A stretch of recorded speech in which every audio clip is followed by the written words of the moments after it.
بار بار یہ جو عمل ہے اللہ کی طرف بار بار واپس رجوع کرنا، یہ کبھی کبھی اللہ تعالیٰ کو تسبیحات سے بھی زیادہ پسند ہے۔ ابن قیم رحمہ اللہ کہتے ہیں کہ there are times when گناہ گاروں کے آنسو اللہ تعالیٰ کو ایک نیک بندے کی تسبیح سے زیادہ محبوب ہو جاتے ہیں۔ کیسی بات ہے، عجیب سی بات ہے۔ گناہ گار کے آنسو اور اس کی سسکیاں ایک نیک شخص کی تسبیح سے زیادہ افضل ہیں۔ کیوں؟ کیونکہ نیک شخص کو ہو سکتا ہے تسبیح کرتے ہوئے کوئی تھوڑا ایروگنس اور کبر آ جائے، لیکن گناہ گار اس کو یہ احساس ہو رہا ہے یا اللہ بہت گند مار لیا۔ ایک ایسی دعا ہے، نبی کریم صلی اللہ علیہ وسلم نے کہا کہ اگر کوئی یہ پڑھ لے اخلاص کے ساتھ، سچے دل کے ساتھ، اور اگر وہ صبح پڑھ لے شام کو فوت ہو جائے جنت میں جائے گا، شام کو پڑھ لے صبح فوت ہو جائے جنت میں جائے گا، او کما قال النبی صلی اللہ علیہ وسلم۔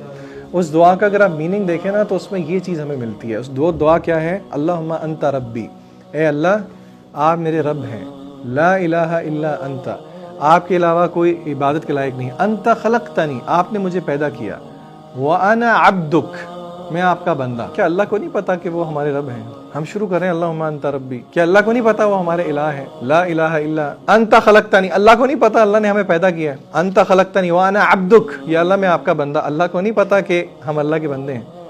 یہ ہم کیوں کہہ رہے ہیں؟ یہ علماء کہتے ہیں یہ ایک طریقہ ہے اپنے آپ کو ریمائنڈ کروانے کا کہ اپنی اوقات بھی بندہ یاد رکھے۔ یا اللہ آپ نے مجھے پیدا کیا، میں آپ کا بندہ ہوں، تو اور آپ سے جو میں نے وعدہ کیا ہے اور جو عہد کیا ہے اس پہ میں اپنی استطاعت کے مطابق قائم ہوں۔ یا اللہ مجھے اعتراف ہے ہر اس نعمت کا جو آپ نے میرے اوپر کی ہے۔ یہاں پہ شاید ہم رک کے یہ سوچتے ہوں کہ ہمارے اوپر تو شاید پیسوں کی اتنی نعمت نہیں ہے، غربت ہے، ہمارے پاس تو اتنا بڑا گھر نہیں ہے جتنا کسی اور کے پاس ہے، ہمارے پاس اتنی بڑی سواری نہیں ہے جتنی کسی اور کے پاس ہے۔ ہم صرف ان چیزوں کو نعمتیں سمجھتے ہیں۔ آئے میں آپ کو ایک یاد دہانی کرواتا ہوں ایک ایسی نعمت کی طرف جو ہم سب کے پاس ہے لیکن ہم اس کا شکر نہیں کرتے، اور اس کا ہم اس طرح کا استعمال کرتے ہیں کہ اللہ ہم پر رحم فرمائے۔ قیامت کے دن ایک بندے کو لایا جائے گا، اس نے 500 سال تک اللہ کی عبادت کی، 500 years، 500 سال میں اس نے پلک جھپکنے تک بھی، حدیث کے الفاظ ہیں کہ اللہ کی عبادت میں ہی گزاری۔ تو اللہ تعالیٰ فرشتوں کو کہیں گے کہ لاؤ اس بندے کو، اور بندہ جب اللہ تعالیٰ کے سامنے پیش ہوگا تو اللہ کہیں گے کہ اس کو میری رحمت کی وجہ سے جنت میں ڈال دیں۔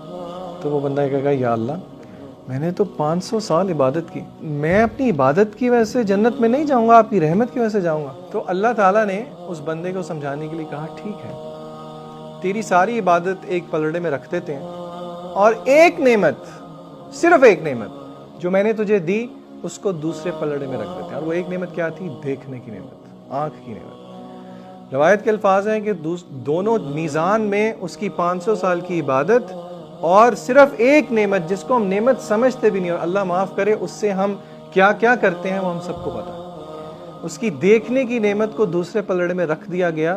حدیث کے الفاظ ہیں کہ اس کی دیکھنے کی نعمت بھاری آ گئی اس کے 500 سال کی عبادت۔ اللہ نے حکم دیا فرشتوں کو کہ اس کو جہنم میں اٹھا کے پھینک دو۔ تو پھر روایت کے الفاظ ہیں کہ اس نے کہا کہ نہیں یا اللہ میں مانتا ہوں کہ میں جنت میں آپ کی رحمت کی وجہ سے جاؤں گا۔